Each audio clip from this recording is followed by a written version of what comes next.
مرحبا شباب وصبايا، ليطلع معكم أطيب مخللات. لفتوا شوندر وزهرة وجزر وخيار أوروبي وتشوفوا نتيجة مخلل الخس اللي اشتغلناه من 6-7 شهور. حضروا الفيديو للآخر. هلا تقطيع اللفت. هاي عندي حبة اللفت، هون محل الورق، هون محل الجذور. أول شي بدي شيلهم. مثل هون هاي نافر عندي كتير لبرا، ما بضربها من هون بروح نص حبة اللفت، لا، من هون هيك شلناها. هون بقشره تقشير، بنتبه على ايدي ما تسحط السكين تضربها. واذا في شي هون بجسم اللفت كمان هيك منشيله على الخفيف وبترك القشر فيها. هلا منشيل هون محل الجذور كمان. والتقطيع اول شي رقيق، بعدين بنكفي على السميك. ليش قطعنا هون رقيق؟ لان هاي تقريبا كلياتها قشره. طبعا قبل ما نقطع اللفت كنت انا خيسله غسل كتير منيح، نقعه شغلة ساعة في المي لراح الرمل منه، وفركته فركة منيحة على الحنفية، نشفت وقطعت. هلا بدي اعطيه معلقتين ملح، معلقتين معرمات كبار، حركوا التحريكة،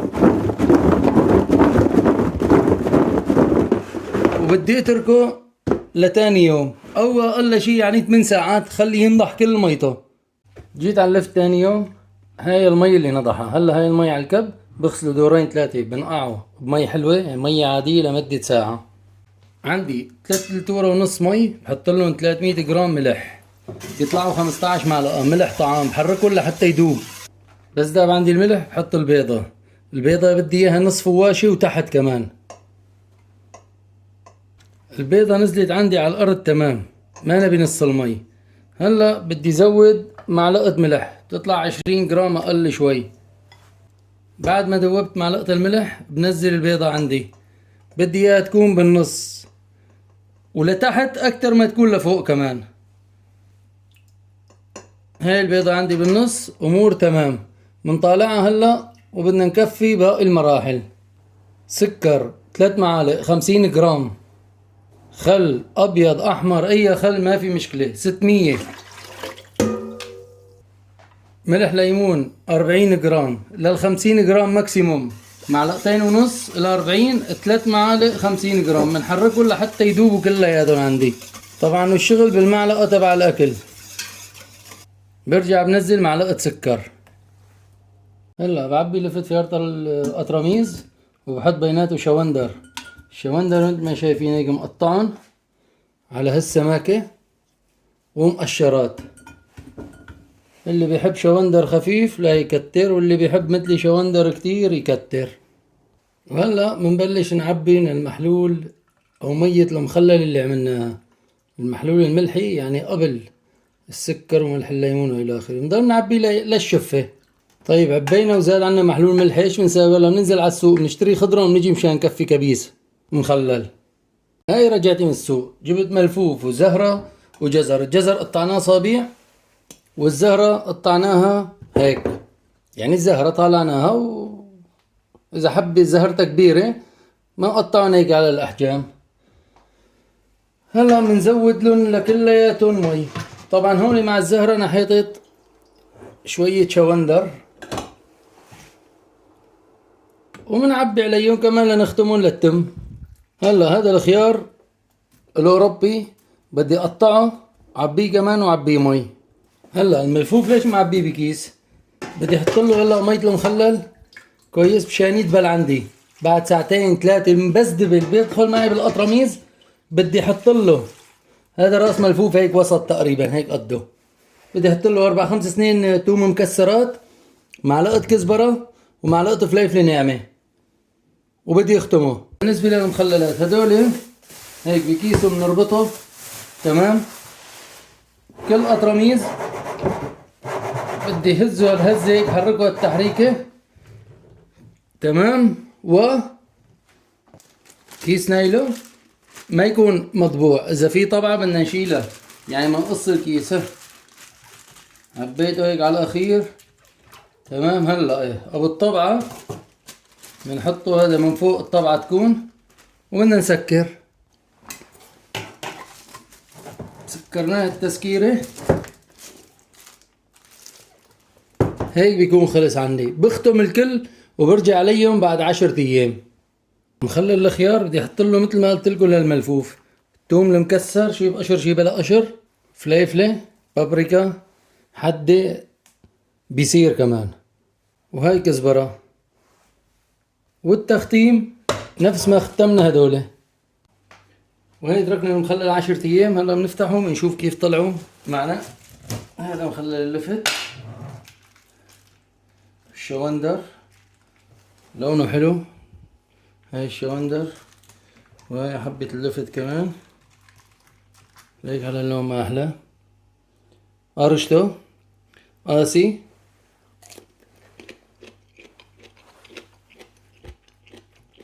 ملوحته وحموضته بتجنن، طعمته كتير طيبة. هاي كمان الزهرة، هيك على اللون الوردي اللي اخذته، لونها حلو كمان، طعمتها كتير طيبة. بنفتح هلا الملفوف نشوف. هذا صبغ ما بيصبغ كتير، بياخد هيك تعريق العروق تطلع فيه حمراء، لونه حلو، طعمته طيبة كتير كمان. هذا وهي الجزر كمان وقفته حلوة، قساوته كويسة.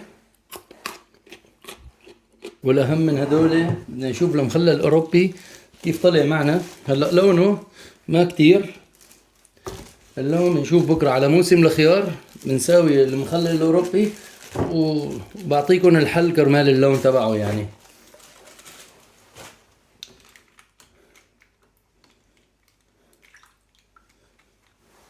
وقفته حلوة، وقفته كويسة، هرشته ما اشبه شي، كويسة كمان. ولكن هلا لو ضل على طوله بيكون اضبط من هيك ما انه قطعه بس. ولكن حتى الخيار البلدي اللي عنا الكبير التخين قلبه نوعا ما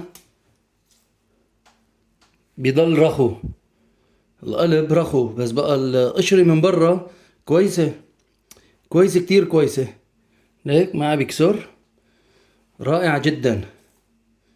نتيجته ما هي ممتازة، جيدة جدا خلينا نقول. بس كمان بدنا نلاقي له حل القلب، وبدنا نلاقي حل كل شيء على موسم الخيار. هذا ما محسوب يعني، هذا بيطول معنا شهر بس. هدول بكفلكم اياهم سنة، مثل مخلل الخس اللي عملته من 7 اشهر. ليكو هذا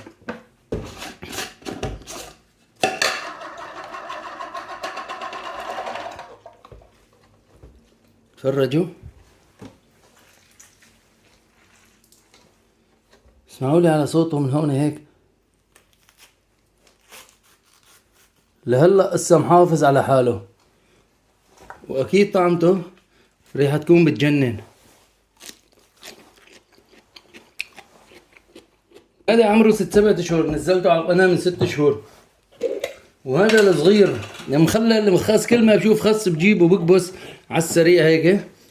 هذا ماني مصوره، كنت الصغير وقت لقيت بالسوق البوسطن، لقيت ما اكوسه كمان يعني. هذا ماله على نفس عيار هذا، طلع معنا هذا كمان كتير طيب. البوسطن لاتوس هذا اللي بيجي هيك صغير على نفس العيار يعني، تقريبا عيار مي المخلل هي عند الكل نفس الشيء. هلا ايش بدي اقول لكم في الاخير بالنسبه للتعفن، انا حكيت عنه بفيديو المخلل خس وقت نزلت. كمان شغله، هلا انا بلا كفوف اشتغلت كل المخلل وهي فتحت بدون مخلل وما في تقطين على وجهه وما في شيء الى اخره. التقطين كمان عدا عند درجه الحراره، اذا ايدتين بتنزل بلا كفوف بقطن، بس ايد وحده ما بيصير له شيء يعني. هلا هذا مثلا ليش ما طلع له قطن؟ انه والله انا عبلبس كفوف وكل ما بدي شيل او بمسك بالملقط، لا بكون عم بضحك على حالي وبضحك عليكم يعني. من الاخر بفتح وبطالع، ايد وحده ما بقطن، المخلل ما بقطن ايد وحده. هلا بقولكم بنلتقي على موسم الخيار والفليفله، نعمل كمان اطيب مخلل. مثل ما شلنا مخلل الخس من 6-7 شهور، بدنا نشيل قطرميز من مخلل اللفت والشوندر. يا بنحطه بقطرميز صغير بنتركه، يا اما عفكر اترك هذا كلياته مشان نفرجيكم اياه على الموسم اللي جاي.